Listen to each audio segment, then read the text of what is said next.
Well, Debbie, I was all set to remark on the absence of the blonde hair, which has been widely reported as having gone mouse, but there it is again. It's back. But is that a wig, or is that... You're not going to say. I have my suspicions about it. I thought that maybe you'd gone mouse, as was reported, as I say, in the sense that also Blondie as a group has sort of disappeared over the past couple of years. Well, the rumors are sort of spreading like wild. Every time we do something that's a little different, we stop touring. I did a solo project. The group, the Blondie, Best of Blondie album came out. And all of those things seem to spark off a bunch of rumors saying that Blondie was broken up or didn't exist anymore. But we just broke into, I don't know, we tried to break ground in other areas as individuals, and we supported each other even though it's sort of behind the scenes. So Blondie is not any sort of fake, any sort of wig. Blondie, the group, still exists. I want to come to a moment into how it's going to manifest itself, if it is at all. But let me take you back to the beginning, because it's been said quite often, you know, you've been hailed as a reincarnation of Marilyn Monroe, and you mention in your book that you've often thought perhaps you were Marilyn Monroe's daughter. I think that's sort of a symbolic resemblance, or I don't know. I think that a lot of young girls sort of fixate on an image or, you know, an idea, and I think that that's what that refers to. It's just somebody you fancied being, because we should explain, you're adopted, you don't know who your real parents are, do you? No, but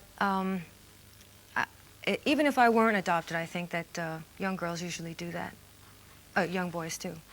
There seems to be, though, something, reading your book, something quite mystical about your whole approach to life, because you say that even as a young girl, you told your parents you were going to be rich and famous. You knew. Yes. Well, I had to say something. You just said it to amuse them. Yeah, well, or to amuse myself. But you also say that you felt that, like the Beatles' music, the sort of music you have created, has appealed to the unknown, that somehow you were communicating with people, that it was music that was already inside their heads. Well, I think that most music probably is in a sense, or that it's sort of an electronic thing or a mathematical thing, and that all exists in the molecular structure of the universe. But that's kind of a, I don't know if everyone believes in it. I guess it's sort of like Buddhism. So in that respect it does, or it is. And you've also said that you didn't just want fame and fortune from Blondie, that you really wanted a financial independence to do what you wanted to do, be what you wanted to be. What is that? Well, of course, I think that anyone who tries to have a career wants to be self-sufficient and to improve themselves, to be better at whatever they want to be. Just like that? Yeah, I've tried to grow with whatever I've tried to do, and I've tried to increase my field. So now I'm going into acting.